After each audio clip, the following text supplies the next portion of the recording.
Many unvaccinated people cite the survival rate of COVID-19 as to why they're not getting the vaccine.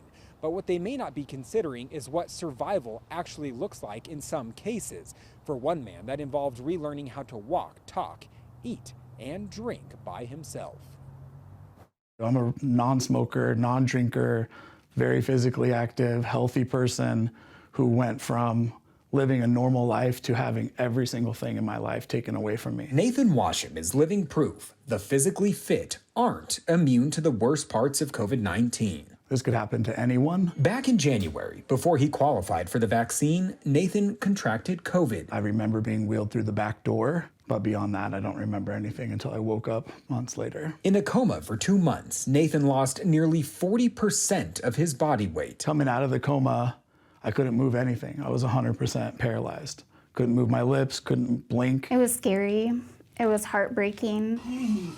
The next 4 months of his life were spent relearning how to walk. It's so difficult when you love someone like that to see them struggle.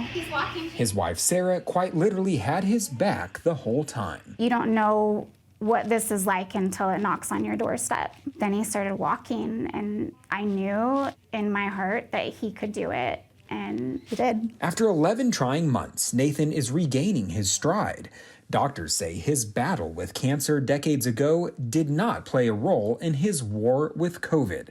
But after surviving both, I would go through cancer and chemotherapy 100 times over before I would even consider going through this again. This has been one of the hardest journeys of my entire life.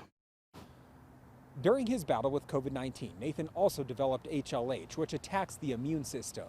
However, he's the only human in the world known to have both beat HLH and COVID at the same time.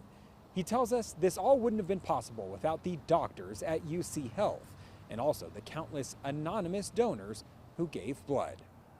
In Denver, Dillon Thomas, covering Colorado First.